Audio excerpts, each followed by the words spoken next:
પનીરને બદલે તમે ખાઈ શકો છો આ 7 બહેતરીન ઓપ્શન જે વીગન છે અને ચરબીમાં પણ ઓછી છે. ટોફુ, જે સામાન્ય રીતે સોયાબીનમાંથી બનાવવામાં આવે છે, તેની રચના એકદમ નરમ અને પનીર જેવી હોય છે. તેની અંદર પ્રોટીનનું પ્રમાણ પણ વધુ હોય છે અને ઇન્ડિયન મસાલાને સારી રીતે પોતાની અંદર શોષી લે છે. તમે તેને ઇન્ડિયન કરીઝ, ટિક્કા ક્યાં તો પછી સ્ટર ફ્રાઈઝમાં બનાવી શકો છો. ટેમ્પે એક એકદમ કઠણ અને સોયાબીનને આઠો આપીને બનાવવામાં આવે છે.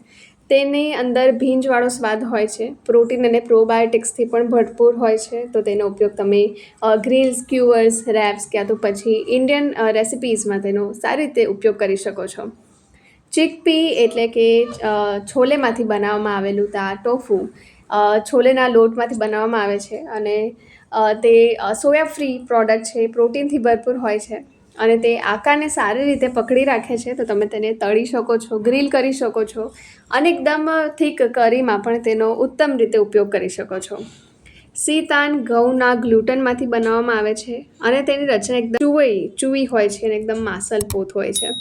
વનસ્પતિ પ્રોટીનથી ભરપૂર હોય છે. તો તમે તેનો ઉપયોગ ટિક્કા, સ્ટર ફ્રાઈઝ અને મસાલેદાર સૂકી શાકભાજી બનાવવા માટે કરી શકો છો. કાજુમાંથી પણ તમે ચીઝ બનાવી શકો છો. આ ડેરી મુક્ત વિકલ્પ છે જે વીગન લોકો માટે ખૂબ જ સારી વસ્તુ છે અને કાજુને પહેલાં પાણીમાં બોળીને તેને મિક્સ કરીને બનાવવામાં આવે છે. તેની અંદર ચરબીની માત્રા પણ ખૂબ જ સારી હોય છે. તો તમે તેને એઝ અ સોસ, સ્પ્રેડ ક્યાં તો પછી કોઈ કરીમાં બેઝના રીતે તેનો ઉપયોગ કરી શકો છો.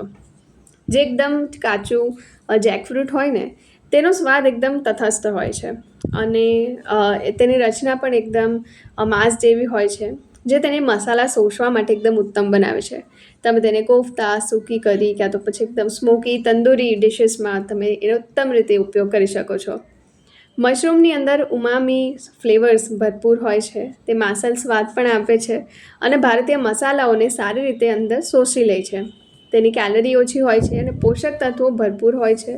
તમે તેને ટિક્કા, ભુજી અને ગ્રેવી માટે તેનો ઉપયોગ કરી શકો છો. તો આ વિડીયોને બધા સાથે જરૂરથી શેર કરજો. મારી ચેનલ સાથે જોડાઈ રહેજો.